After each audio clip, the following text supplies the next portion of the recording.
Okay, we're going to be in Genesis chapter 4 and chapter 5 a bit this morning. Or the evening. We were here this morning, but now it's the evening. So this is some things a lot of churches are scared of. They don't like to talk about some of the nitty-gritty deals of. There's a lot of just an assumption that to be a Christian and to believe the Bible in what it actually says, that you have to just commit intellectual suicide, is how that's presented to young people. You just have to check your brain at the door, and any kind of logic or looking at the evidence or what we see around it, we just have to throw that out the window because science believes in evolution, science believes in millions of years, science believes in that we came from monkeys and believes all these various things. So to be a Christian, if you're going to reject, how dare you reject science, especially in 2020 and 2021? Look how science saved us from Corona, and look how science saved the day, and so yeah, it is their religion. I mean, they don't call it in the same form, but just as people bowed down to statues and bowed down in paganism in various forms, that people put on white lab coats and suddenly you can never question what they say. They are what was the old time when the priest of Zeus told you this is how the world is and this is how it works. You didn't question that. You didn't question the religious leaders. Well, it's the same today. When the scientist says this, they are without question. Dr. Fauci, he's dead. Don't dare. Yeah, he could never be wrong. And so that's what. To be a Christian today, it's like, well, you just have to, especially the beginning, what the Bible says about the origins of the earth and God creation and man and the flood, the ark, all that you just got to, you're just completely in a fantasy land if you believe those things. But we believe in the real world. We believe in what we can see with our own two eyes. And a lot of churches, they just either ignore that or they just try to play the middle road, or they begin compromise like, well, everything in the Bible is true except for Genesis 1 through 11. Genesis 1 through 11, creation and the flood and Tower of Babel. The Bible's not literal. That's just poetry. That's just allegory for a lesson or whatever. We can't take that as literal, but the rest of the Bible, yes, Jesus really died on the cross. Jesus really rose from the dead. It's like, well, if Jesus can rise from the dead, why can't God flood the entire world? It's either it's all or nothing, is how the Bible is. And so with some of these, it's easy for people to get little question arguments that can knock folks' faith for a loop, and especially young people who've never been trained, if they've grown up in a liberal church that never touches, we don't touch anything controversial, we don't have a stance on creation or the age of the earth or anything like that. Well, then these young people are raised with no clue whatsoever, and so then when they get hit with some of these questions from college professors or people online or just whatever source it could be, then they're, what do I do? I don't know where Cain gets his wife. That makes sense. I'm done. I'm walking away from church. I'm walking away from the faith. So we'll look at some of this here, and this is the number one question as far as what do Christians type into Google when it comes to science in the Bible. This is the question. Or when Bible speakers, people from right now, Pastor Howard and grandkids, or if they're not there, they're on the way to the Creation Museum, the Ark Museum there in Kentucky with our friends at Answers in Genesis. And this is the number one question Answers in Genesis speakers get as they tour the U.S. and speak in churches. When they get done, people come up to them with questions, and number one question is, where did Cain get his wife? Where did his wife come from? So we'll look at that, and we'll look at how the possibility of that answer and how various ways that can make sense. So Genesis chapter 4, verses 1 and 2 says, so Adam and Eve have been kicked out of the Garden of Eden. The sin is in the world. So with that, Adam knew Eve, his wife, and she conceived and bore Cain and said, I have acquired a man from the Lord. And she bore again, this time his brother Abel. Now Abel was a keeper of sheep, but Cain was a tiller of the ground. And so y'all know the story that Cain, of course, kills Abel, that Cain's had a wrong. It wasn't so much his sacrifice was wrong. A lot of sometimes kids' Bibles and things will oversimplify. Abel's sacrifice had blood, Cain's sacrifice didn't have blood. That was not the problem. In Moses' time, they had grain sacrifices. They had the grain offering. They would offer crops as part of the sacrifice. It not having blood was not particularly a problem. The New Testament says that God refused Cain and his offering. Cain's attitude was the problem with his sacrifice, and he came with a self-righteous attitude. Therefore, God refused him. And so because of his jealousy, he kills his brother, but that's not what the lesson is about here. But then because of that, Cain is cursed, and he is sent away. And so the Bible, the rest of Genesis chapter 4 kind of gives history of Cain and what happens for the rest of his life. So verse 16 there of chapter 4, then Cain went out from the presence of the Lord and dwelt in the land of Nod on the east of Eden. And Cain knew his wife, and she conceived and bore Enoch. This is not Enoch, the great-grandfather of Noah. This is a different Enoch. So he bore Enoch, and he built a city, called the name of the city after the name of his son Enoch. To Enoch was born Irad, and it goes on. Whereas the Enoch in the biblical, in the godly line, his son is Methuselah. Enoch's the daddy of Methuselah, and then Methuselah has Lamech, and Lamech has Noah. And so that's where the godly line is. But there is another Enoch here, a descendant of Cain. And so as you read the chapter, people are like, okay, well, you had Cain and Abel gets killed, so the population of the planet is 3. We had 4 people on planet Earth, and then we went down to 3 when Abel dies, and so now suddenly Cain, he gets a wife. Well, where does his wife come from? And then he has kids, and they have kids. Where did all their spouses come from? And so that's what people just aren't willing to read the very next couple of verses to see what happens if they can't get to the next chapter to see the answer at this. And so, y'all know the answer. What is, who was Cain's wife? His sister. Yeah, he married one of his sisters. We'll get to that here. So, chapter 5, verse 3. And Adam lived 130 years and begat a son in his own likeness after his image and named him Seth. Okay, so we don't know how old Adam particularly was when Cain was born or when Abel was born, but at least he's 130 years when Seth, who is going to be the great-great-great-granddaddy of all of us, everyone who survives the flood is going to come through the line of Seth. And so then, verse 4, and after he begat Seth, the days of Adam were 800 years, and he had sons and daughters. So lived a long time. There's as next verse explains the total of Adam's life, and it does that for everyone after that. He was this old when they had a son, a named son. Now, that doesn't necessarily mean that was their first son, because here Seth is not Adam's first son. Cain is his first son, but Seth is going to be the one in the genealogy line. So it's possible the others in the Bible, that Lamech may not have been the oldest son of Methuselah, but he may have been the most spiritual of Methuselah's sons. So he's named in the genealogy and so forth with the other children. Noah has Shem, Ham, and Japheth as his 3 sons. He may have had more children. Maybe no one else believed. Maybe only those 3 boys believed in the flood and believed to help him build the ark. But we don't know. But we do know the ones that are named here in the list. So Adam and Eve have multiple children. It's not said how many that they have.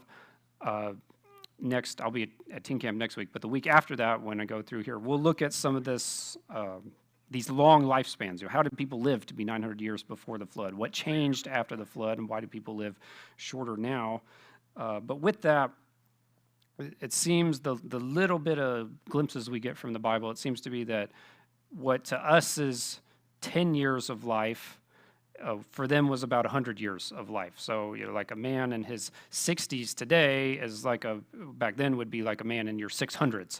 It's kind of the sense there. And so, theoretically, Eve could have had children up into her 400th years with that. So we don't know how many children they have, but it could have been a bunch. Jewish history, which sometimes you got to take that with a lot of grain of salt there, but Jewish tradition says Adam and Eve had 70 children. So maybe we don't have really any source with that. That's not in the Bible, but perhaps. Even so, that's a lot of children. They could have had more, but anyhow. So with that, Seth's got to find a wife. Cain's got to find a wife. Well, this first generation, the only people they have is their own full-blooded sisters. They're Adam and Eve are the only 2 people, so they have multiple sons and daughters. So a handful of these first people that they have to marry their full sister, and that people don't like that answer. Like, oh, that's incest. That's immoral. That's a problem. Okay, well, let's look at some of that. Let's look at what did God say at that time. Was it a problem? So. First with this, it's only going to be required of a few people. So honestly, it's not very long by the time. So Cain is having children from the sense of the verses relatively quickly into his life, and Seth is, I mean, if you're going to live for 900 years to have kids by the time you're 100 or so, that's pretty quick back in those times. And so, yes, they would have children. They would have a bunch of children and so each one of them said they had multiple sons and daughters. So that's a minimum of 5 children per each of these generations here. From Adam, has at least 6 children. Seth has at least 5 children. Enos has at least 5. So each of them has at least that many, if not, up to 70, if not to 100 or so children. So very quickly, you're going to have a big population. It's not going to take very long for to get a pretty good sized population. So really, only maybe like 3 people in all of world history have to marry their full sister. So that's going to be Cain, marry his full sister. Seth is going to marry his full sister, and then maybe like one other. And then by the time their children or their other siblings are old enough, then you've got cousins and you've got other more distant relations to where people are a little bit farther out. Now, Brother David has a joke about marrying his sister. Because you're preachers, you perform weddings. So we perform weddings for people. And so Brother David performed the wedding for his sister, and so he goes around and tells people, "Yeah, I married my sister," but he performed. I'm not from West Virginia. Yes. So yes, but he performed the wedding there, and so yeah. So a lot of people like this. Marrying your sister, that's incest. Okay, well, we'll look at some of that, but here we're talking about maybe 2-3 people in all of world history, and then after that, everyone else at least gets to marry a cousin, a first cousin, if not a second cousin, a third cousin, and really, I mean, if we believe what the Bible says, everyone who gets married is already related to each other. I mean, if we're all descendants of Adam and Eve, we're all relatives to some degree. We're all 532nd cousin or whatever. We don't know what we are to each other, but we're all related in some way. You and every person, whether people in the Middle East, people in Africa, people in China, we're all related in some form to it. We're all connected by some degree, and so the problem is not marrying your relatives, because we're all relatives. The problem is how close of a relative can you marry without there being problems, and why are there problems to that? That's what we'll look at here. So the reason there's problems today because of people who are close relatives getting married to one another is genetics. And so, and people are like, oh, the Bible's anti-science. No, the Bible's not anti-science at all. We're going to look at some science stuff here. And genetic science has been very remarkable in lining up exactly with what the Bible teaches and how the populations and what the Bible says for the people, what the Bible says about the animals, and after the ark, genetics lines up exactly with how all that comes together. So in genetics, so the problem, what's called inbreeding, of when 2 people that are very similar genetically, so a full brother and a full sister are going to be very similar genetically. They're going to have their 2 parents, they're going to be a lot of genetic differences between them, because every person is quite a bit genetic differences between other people. But in many ways, they'll have a lot of similarities. Identical twins can have a bunch of genetic similarities. There's still differences, and every person has a unique genetic signature, but more similarities the closer that you are in relation. Now, that's not a problem. Having similar genetics is not a problem if your genes are all good, if everything's fine. The only reason that is a problem is if your genes your genetic strand has mistakes. We call those mutations. You get mistakes in there. And because of evolution and because of what is taught so often, that people think of mutations as an awesome thing.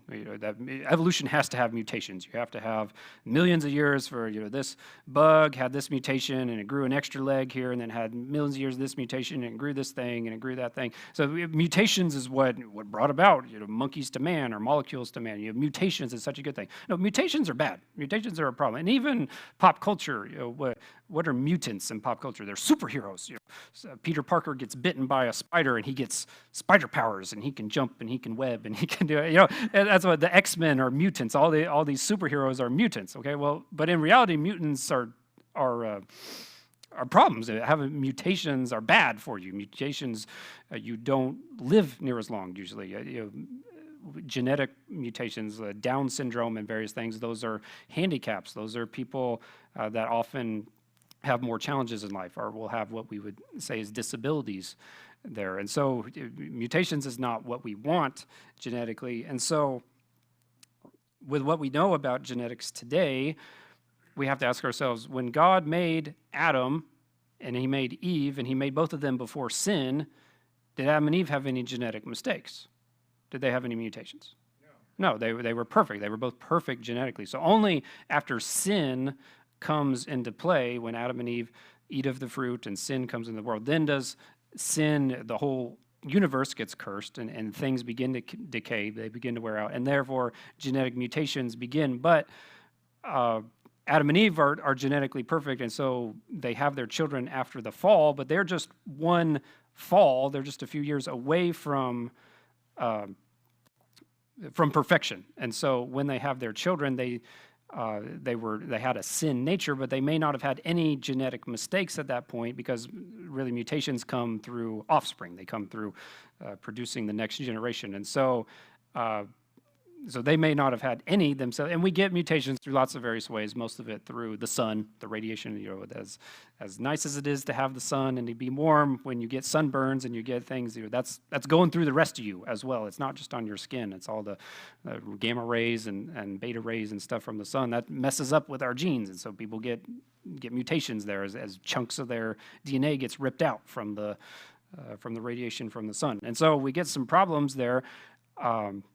That can be problems to people. People spend too much time in radiation when they're younger, then they get cancer and things when they're older. Also, that can be a problem when they have children. They can pass on some of that to their children as well. And so all of that is to say, it's going to take generations. It's going to take generations to get mutations. And so inbreeding is a problem, because so you've got a brother and a full sister. They're going to have similar genetics, including their mutations, their mistakes. Genetic mistakes are going to be very similar. So if they got married and they had a child, it's very likely you get the genes from the father and you get the genes from the mother. Well, if the mother's got a mistake in this genetic sequence and the father's got a same mistake in that same genetic sequence, then that's going to be a bad thing. The child's going to get a double mistake. That's what people, when you're in school, you do the big A, the little a, genetics. What are the combinations the children can end up like? More likely, the child's going to end up with a double mistake in their genetic sequence, and that's going to be a defect of some sort. And that's what we joke about inbreeding in states like Arkansas or West Virginia, but there's some truth to that. You need variety in the gene pool of they used to, in Oklahoma, we were right beside Arkansas, so Arkansas would always be the end of the jokes of there. Everyone would joke about Arkansas, and so it's like, what do you call a family tree in Arkansas? A totem pole, because it doesn't have any branches. It's just straight there. But you say that, but there's literal and actual problems today for people who marry their close relations, full brother, full sister, even other relations that we'll look at with that. And so, but in the very beginning of history, if we believe what the Bible says, when God says everything is good before sin, Adam and Eve can't have genetic mistakes when God says that. And the couple of years after the fall, when they do have children, there's not going to be very many. Yeah, here we are, roughly 6,500-ish, maybe up to 7,000 or 8,000 years away from Adam and Eve. So we've had a bunch of generations. So we've had a bunch of genetic mistakes to pile up. And so, yeah, that's why every single one of us has stuff that we inherit and stuff that we pass on to the next generation, even more. And some people are born just very. There's diet and exercise and a lot of things you can do about your health to try to live healthy. But some people are just born genetically, the deck is stacked against them, and they've got a lot of problems there. No matter, even if they exercise and eat right, they're going to have a harder time than others. You can only do so much, and genetics is one thing you can't necessarily control. So let's look at some examples with history, though. There have been times after, so it's going to be a while from the time of Adam and Eve, but there's going to be some times in history when people, for whatever odd reason, are going to force they're going to force inbreeding. They're going to force brothers and sisters or half brothers and sisters to marry into each other, and it's not good. The results are not good. So one of those is the Egyptians, the royal dynasty there in Egypt. They messed up theology leads to messed up living, and so the Egyptians and their religion and their theology that Pharaoh is God. He is the son of the gods, and the royal family is the gods. Well, therefore, if he is God, he has the bloodline of the gods. He's descended from Horus and Ra and the various other Egyptian pagan gods. So if he is God, Pharaoh does not dare pollute the royal blood and the royal seed of the gods. He cannot pollute that with the common people. No. So therefore, Pharaoh can only marry other gods, which is people in his own family. That was their religion, and so that's what they did. So we got King Tut up there, the most famous of all the mummies. He wasn't really famous back in his time, but he's famous because we found his tomb ransacked by grave robbers, and so he's famous to us because of the splendor of his tomb. And King Tut had some problems that we see there. So we can do genetics. Now, the mummies, it's mostly skeletons, but there's a few skin fragments and a few things that have some DNA that we can put in a machine and run DNA tests. And so they can figure out now, here we got this mummy over here and this mummy over here, or here's the mummy who's supposed to be the pharaoh before this mummy. Okay, what is their relation? How are they genetically related to each other? They can, like you do DNA tests today to prove, is this guy really the father or not? We can do that to the mummies now. And so it shows that there's some. I know it's really small on there, but the symbols show the family ties there. So King Tut, famous mummy, King Tut was his dad and his mom were full blood brother and sister. That's what they are. So so he is born of a full brother and sister marriage, and this is going to be several. It's going to be a couple thousand years. It's roughly 2,000-ish years from Adam till the flood, and then another 1,000-ish or so by the time you get to some of these Egyptian kings. So this is roughly 3,000-ish years into world history. We got some mistakes in the genetic line by that time as we're coming through. So King Tut was also married to his half sister, and so their children would have problems. King Tut himself had problems. By genetic testing, we can find now he had a bone disorder. He was probably hunchbacked or maybe like an early osteoporosis. So yeah, so we think of the pharaoh as, man, it's awesome to be king and you get what you want and you snap your fingers and you get people dropping grapes in your mouth and get all these wonderful things. No, to be pharaoh actually was kind of a cruddy thing because you're born with these disorders and you've got to pass disorders on to your children, and you can only marry like 2 or 3 people on planet Earth, depending on how many children your parents had or your uncle had or something. So it's really kind of cruddy in a lot of ways that they had there. So we see that this is not good. We need variety in the gene pool. We shouldn't just limit this family to only breed amongst themselves. They should be able to breed among the common people and get some outside variety. And you would think people would learn from history, but no, they don't. So the exact same thing happens in medieval Europe. So in medieval Europe time, there's feudalism. A handful of nobles buy up all the land, and you got your kings and your nobles. And so a pretty hard to break into level of aristocracy. You got the nobles and you got serfs, and very few nobles and a bunch of serfs and peasants underneath them. And so the nobles, they come up with this idea, well, we're obviously, you lowly serfs, we're obviously way better, superior, smarter than you. We don't want to dilute ourselves by intermarrying among you lowly common people. So therefore, only noble people can only marry other noble people. And especially if you make your way to the top and you become a king, you can only marry another queen or a princess from another country. You only heads of state can only marry other European heads of state, is what they did in Europe in the Middle Ages. And so, okay, that works at the beginning, but in medieval Europe, you've got 20, 30-ish countries. And so by the time you get 2 or 3 generations, you get a problem because everybody's related to each other. And then it's like, okay, now we're all related. What do? Well, we can't marry these common folks. Oh, they're dirty peasants. We got to keep marrying one another. And so you get some of these deals here that if a person has color with their name, that means they're inbred to some relation.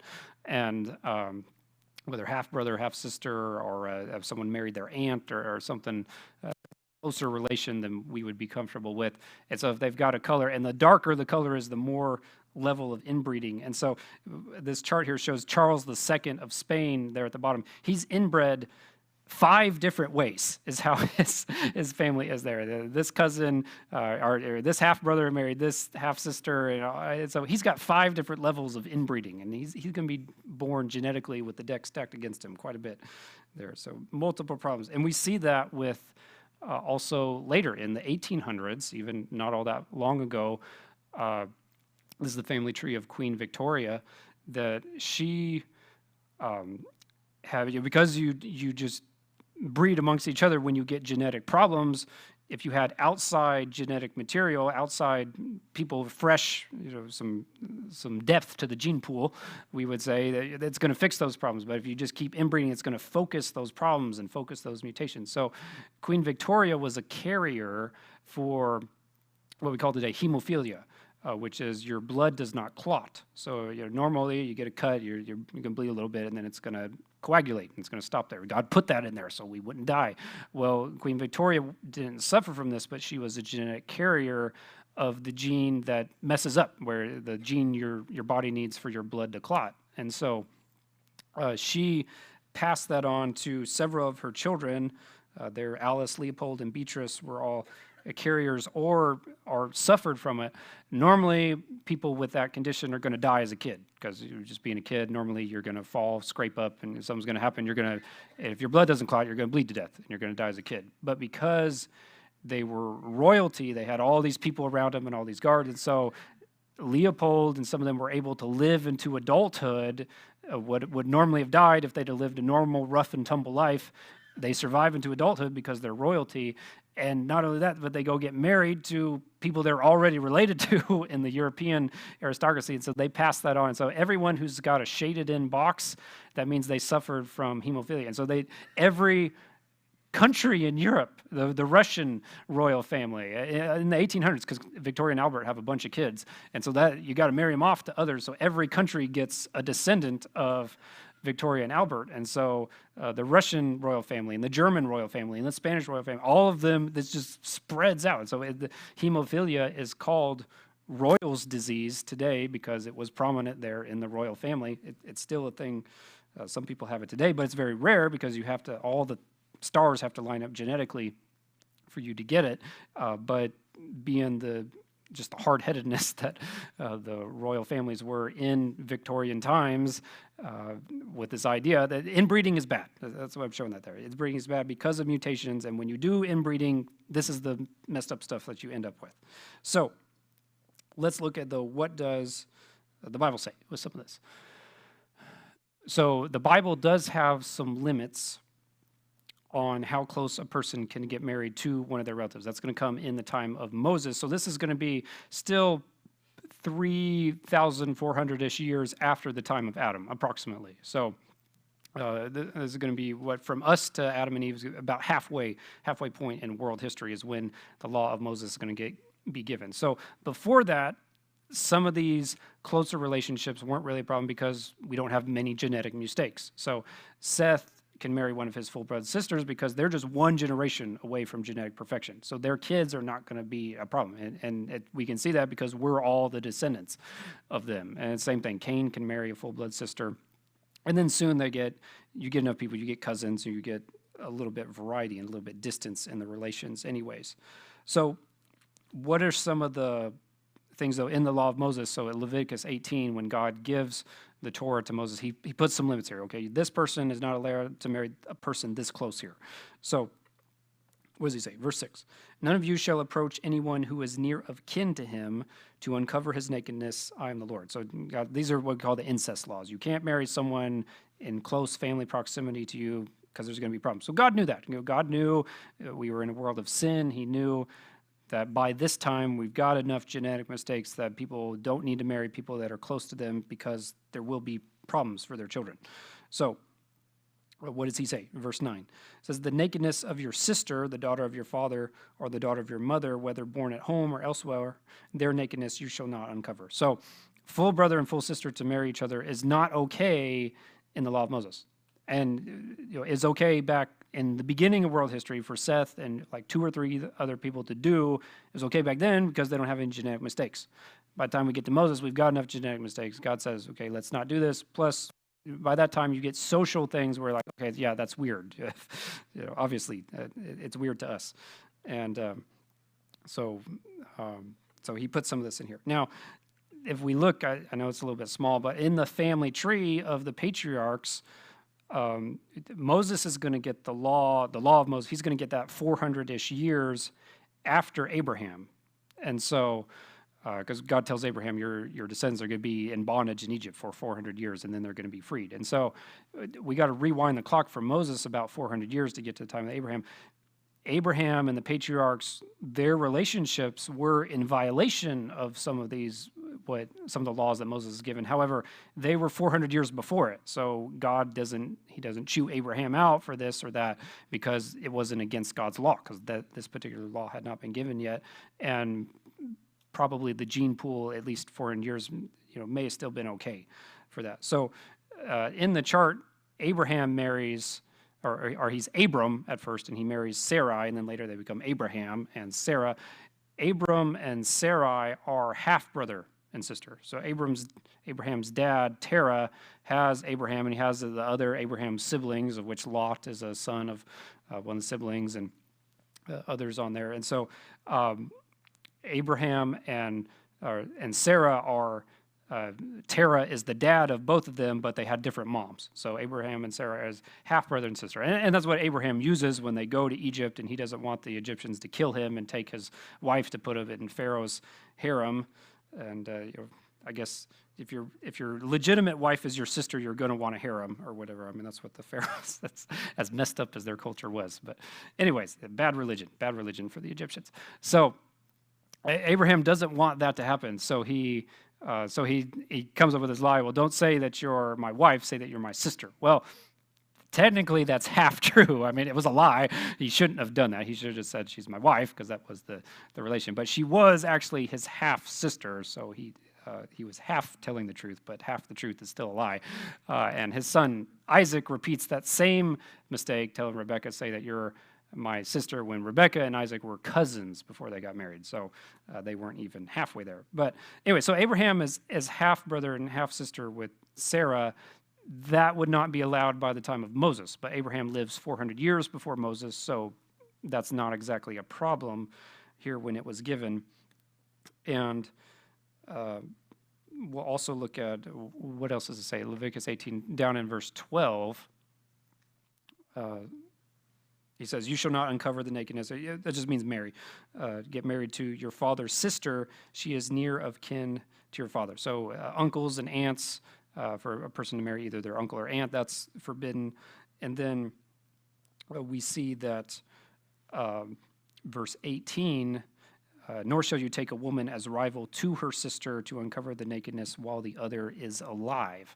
So we looked at that in our polygamy lesson, that what Jacob did by marrying Leah first and then married her full sister Rachel, there wasn't necessarily incest between the three of them, but Jacob was violating this rule, even though he lived before this rule. It was still a bad idea, and we looked at that in polygamy. There's still a lot of family grief and a lot of problem that came by marrying that, and I would imagine a lot of drama that came from it. You hear these girls that grow up, they're sisters, they're rivals with each other, all growing up, and then they got to be stuck and married to the same guy of all things, and then that would be a mess. And it is a mess. I mean, you read the book of Genesis, Jacob's family is a mess, so that was not worth it.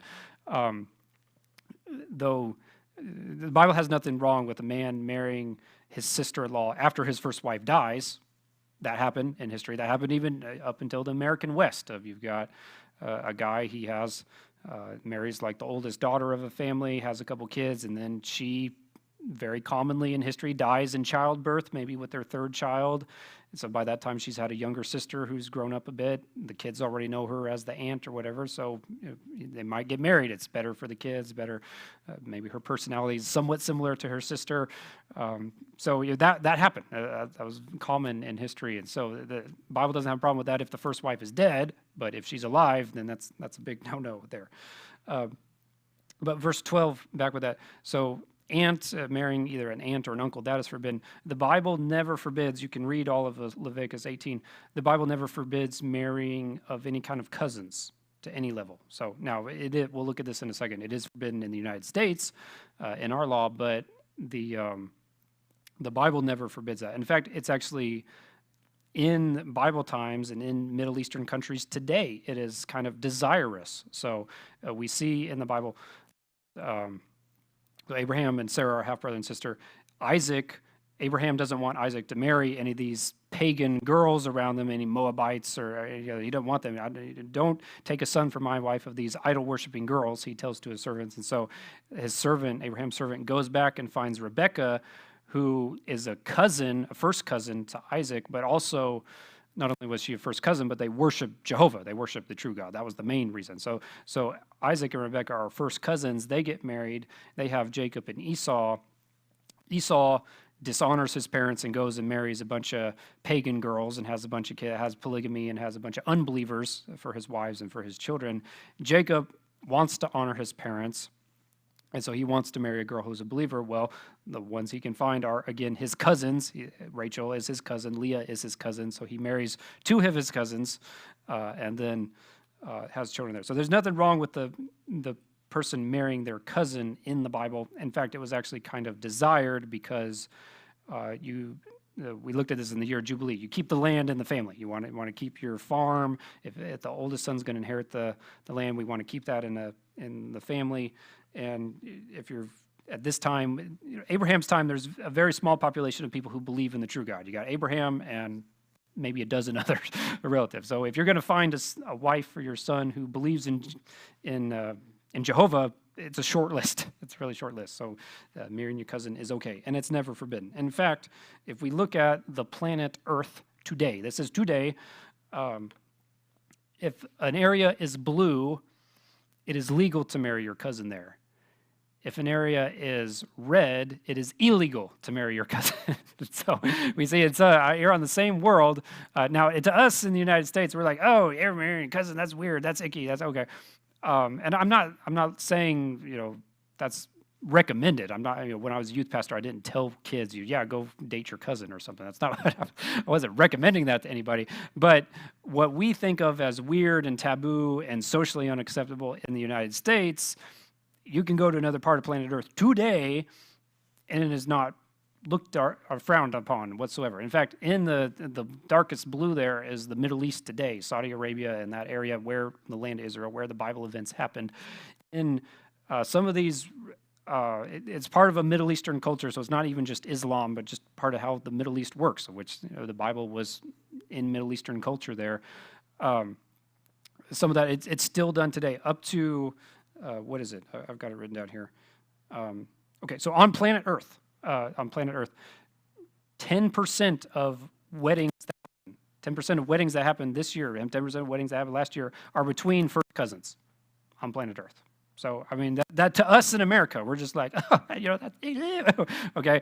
But the Bible wasn't written by Americans, and it was written with American values. It was written by God with eternal values. So we need to, sometimes what's socially distasteful to us that may just be a cultural thing and not a biblical thing. The Bible doesn't ever forbid cousin marriages. And so with that, in some of these Middle Eastern countries, so Saudi Arabia, some of them, it can be as high as 30%, even 35% of like Saudi Arabia, and some of them all the marriages are between first cousins. And in fact, Yemen and Afghanistan, some of the very conservative, the more stricter adherence to the Quran and the more conservative deals, they have cultural traditions and laws where essentially the male cousin gets first dibs on if he wants to marry his female cousin. So say You got a girl that she's turning 17, 18, kind of marriageable age.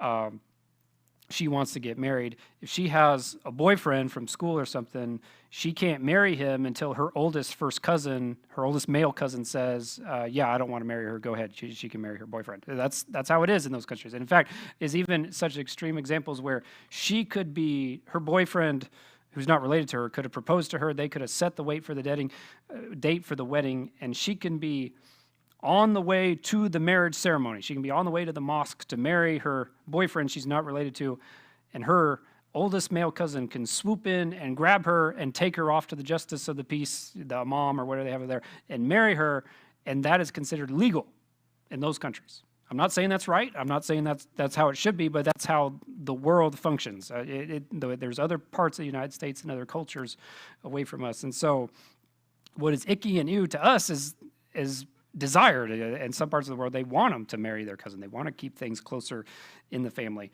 And so, and the United States is the only odd country. You see there, you look at the U.S., where some parts are blue and some parts are red. And that's not Democrats and Republicans. That is, if you're blue, it's legal to marry your cousin in those states. And if it's red, it's illegal. In fact, it's odd that in some states you can go do this, you can get married to your cousin, and then you cross state line and you can be put on death row for the exact same thing you just did over in this state. It's a very odd hodgepodge how the United States is. And so, as you can see there, Florida, New York, and actually, California is kind of purplish. So some states require you can marry your cousin, but you have to get a genetic screening. You have to get a genetic test to make sure you're not going to pass on any disabilities to your kids.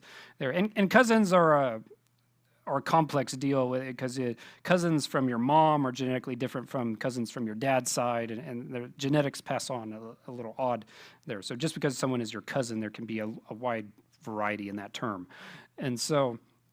But yeah, so that's how the United States is. And we joke about West Virginia and Arkansas, but they're actually red states. So it is illegal, according to their state laws, to marry your cousin. But yet you can go to Florida and marry your cousin. You never hear incest jokes about Florida, but that's actually where it's legal to go there and do it. And so, yeah, that is our world that we live in. Again, 24 states of the U.S., 50 states prohibit marriage between cousins. 19 states allow it, and 7 states allow marriage, but with genetic screening. So that's where we are currently in our deal. So again, the whole issue with this, and people say, well, if you believe the Bible, that means Cain had to marry his sister. That's wrong. That's immoral for Cain. That's incest for Cain to marry his full sister, or for Seth to marry his full sister. Okay, who are you, who doesn't believe the Bible, atheist, Mr. Atheist, or Mr. whatever? Who are you to define immoral? I mean, really, these are the exact same people who are out there. If you hadn't noticed, it's Pride Month, by the way, that if Google hasn't reminded you, or any of your other tech devices, Amazon or anyone hasn't reminded you that it's Pride Month right now. But yes, these are the same people who they want to redefine marriage between a man with another man, a woman with another woman, or bestiality, a man to marry his pet, or anything, or polygamy. Let's go back to polygamy, a man marrying multiple women marrying multiple men. This is what these people want. They're out there. Let's redefine. Let's give tax breaks the same to homosexual couples as regular couples get. Let's do it. They're out there championing all these things. Let's have a man who can marry what is biologically another man who thinks he is a woman, and wants to change his gender. That can happen. Or a woman who wants to marry someone who's biologically a woman but thinks they are a man. That is the world that we live in. Yet these are the same people who want to say, 2 or 3 people in world history marrying their full sister is immoral. I mean, really, that is such a joke. You have no ground. If you don't believe in God, you have no moral framework to make moral judgments anyways. You have to have a moral supreme being to have absolute morals. And so for them to say that these are all wrong, this is, somehow 2 or 3 people in our world history to marry their full sister, that's immoral. But yet all this is okay. No, I'm not buying that. So we'll end with this. This is a little bit more sensitive. A lot of churches run away from this. I don't want to talk about this. But here we have 3 proposed marriages. Which one does the Bible forbid? Is there a problem between the Christian, who's of a different, what we would say, skin color, from another Christian getting married? Is that a problem?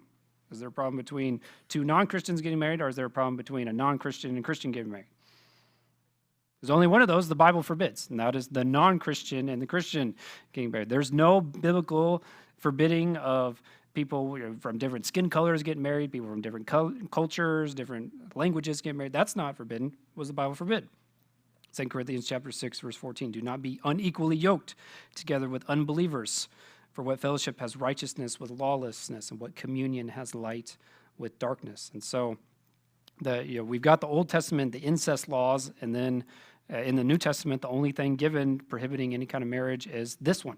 This is it. So don't mix believers and unbelievers. That the marriage is the closest relation two people can have here on earth, and so that needs to be. If you're a Christian young man, you need to only date Christian young women, or same way. If you're a Christian young woman, you only need to date Christian young men because you need to marry a believer. You need to obey the Bible, and you need to have children that are born into families of believers. We don't need to have kids that are born to, the dad's not a Christian, but the mom is. Then what are they going to do? Are the kids going to go to church? Dad doesn't go to church. He doesn't care. And we see that in the world. Life happens, and you get people who get saved later in life, or the wife gets saved and the husband doesn't. So things happen, but and the Bible gives instructions on those circumstances. But as far as single young people who are raised in Christian home, the Bible's pretty clear. They should only date other people who are believers. And so, but yet that is ignored. In fact, more in our society, people care a lot more about, well, what's going to be the skin color of that boy who's going to run around with my daughter? Maybe not as much as it used to be, but sadly, many so-called Christian families are more concerned about those things. They are concerned whether the person that their daughter marries is even a believer or not. I'm going to say something that's going to come across as shocking and somewhat rude, but this is a quote that I'm saying from, there was a guy that we knew back in the day that claimed to be a good Christian man, claimed to be a churchgoer. He made the quote, though, about his daughter. He said he would rather, goes to church, raising his kids in church. He said he would rather his daughter become a lesbian than to marry a black man. That's what he said. And this is a guy who was alive pretty recently or whatever. So we could say, well, yeah, all those bad attitudes and the bad things that was done in churches, that was generations ago. No, it's alive and well there. And yet, no context of, rather be a lesbian than marry someone of a different skin color. What about marrying a Christian? It's not a problem of and so, there are cultural differences between people of different nationalities and people of different backgrounds, and even there's people who go like as missionaries. So you got missionaries who go to Japan.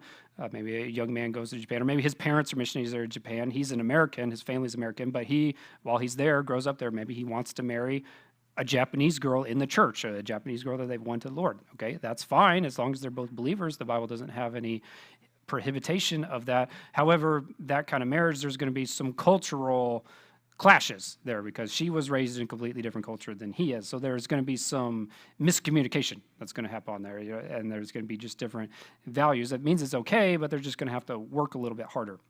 The same thing, one of our Free Will Baptist missionaries right now is in is it Moldova or Bulgaria, one of the Eastern European countries, and he married a girl from over there. And so they came to the U.S. to come to Bible college, and now they're on their way back out there. And so she can actually be a strength to him because she's from the culture, so she knows the nuances. She can help be easier to win people there. So it's okay because they're both believers, but there's going to be some extra cultural speed bumps along the way. Same thing, even in the United States, people of different cultures. You got various cultures within the United States. You got there's Western culture and Eastern culture and Northern. And there's various subcultures among the U.S. People from different cultures. If they're both believers, yeah, they can get married, but there's going to be some more communication challenges with that. However, with that, churches, we need to be very careful not to go beyond what the Bible says. There's not a thing in the Bible that says, well, if a person's got this skin color or whatever, they're not a candidate for marriage. If your children are believers, then they can marry anyone else who's a believer. If they're not believers, then they need to become believers, first of all. But but that is there. Sadly, more people get upset about those kind of issues than really what they should focus on the spiritual. Well, what color does a boy date my daughter, rather than, well, does he love the Lord? Does he go to church? Does he? When did he get saved? And all that. Sadly, those are the questions that are not being asked. But anyhow, deep stuff. Any questions? Anything to add in there? So. All right, well, in 2 weeks, we'll look at how people live so long. So if you want to figure out how to live 900 years, show up show up in 2 weeks, and we'll give you the secret to that. So, all right, well, let's all stand, and we'll close in prayer.